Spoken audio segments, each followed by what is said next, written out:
औशलबाग धारगड पेडण्या श्री देव राष्ट्रोळी पेडाच्या 4थ्या वर्धापना दिसा निमतान मंदिर ह्या सामाजिक नाटकाचो प्रयोग सादर जालो।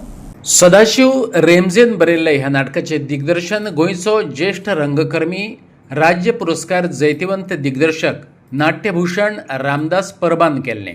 नेपथ्य उजवाडा येवजण आणि रंगभूषा गुरुप्रसाद रंगमंच कासरपालची असली। ध्वनी संयोजन सुभाष शिरोडकारान केलें। औशलबागच्या तरुण हौशी नाट्य मंडळाची ही निर्मिती। थळाव्या कलाकारांचो वास्तव स्पर्शी अभिनय। शोभा मांद्रेकार हे गुणी अभिनेत्रीची तितलीच समर्थ साथ।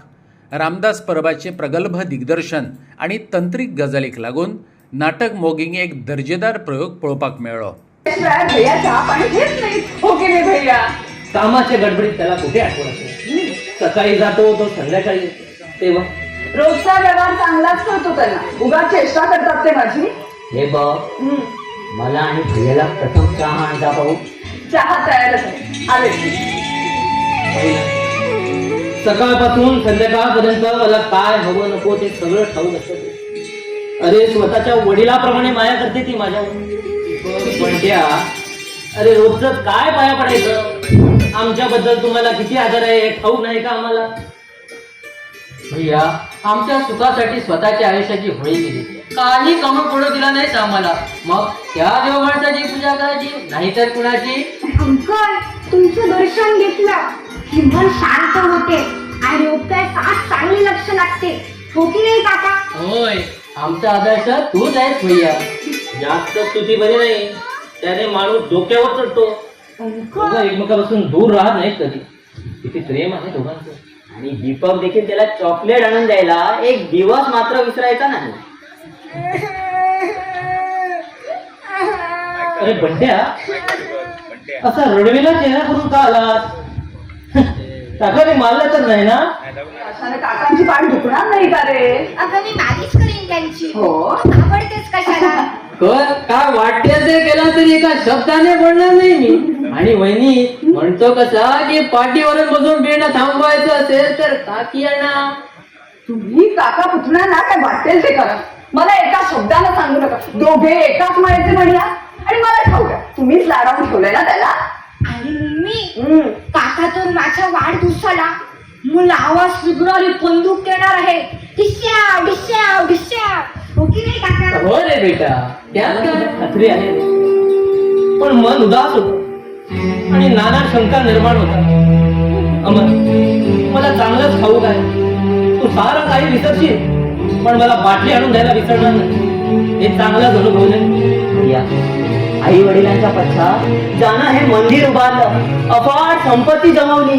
त्या वडील बंधूसाठी मी जे काही करतो ते माझं कर्तव्य, यात कधी बाधा येणार नाही। या तेव्हा शेवटी कर्ज काढला म्या। अहो, एकुलती एक लेक आणि हुंड्यापायी घरापाशी राहावी आणि बापाने गप्प राहावं असं होईल का?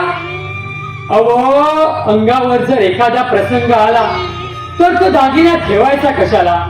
त्यामुळे माझं शेवटची निशाणी माझ्या लक्ष्मीची जी आहे ती उद्या ऐकून छान मी शेठजींचा कर्ज फेडणार आहे। माझ्यावर तुमचा विश्वास नाहीये का? तसं नाही ग, वेळ येईल तेव्हा सारं काही सांगू, माझ्या डोक्यावरचा भार वेगळा करीन। पण सावित्री, तू आजच असा प्रश्न का विचारला? विचारेन विचारेन म्हणते पण धीरच होत नाही आणि माझ्या मनाला पटण्यासारखं नाही।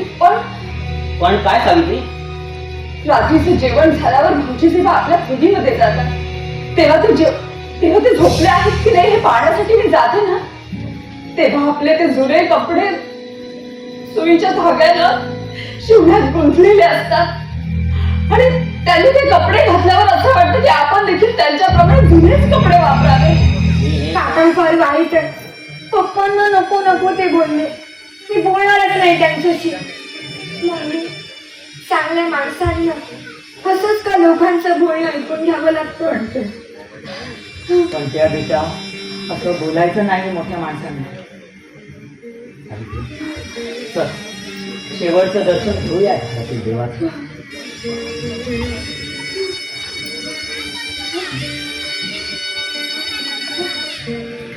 देवा, आजपर्यंत जशी कृपा दृष्टी ठेवली तसंच यापुढे प्रियाला आणि माझ्या अमरला सांभाळ. त्यांच्यावर भटकत असते आणि औषध आणण्यासाठी पण त्याला उशीर झाला असेल.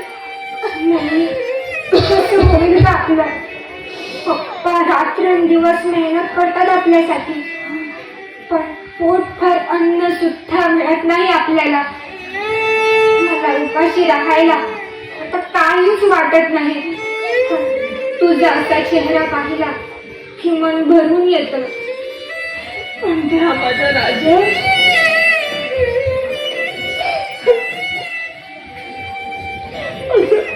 असं बोलून माझ्या हृदयाला धुळे पाडू नकोस रे.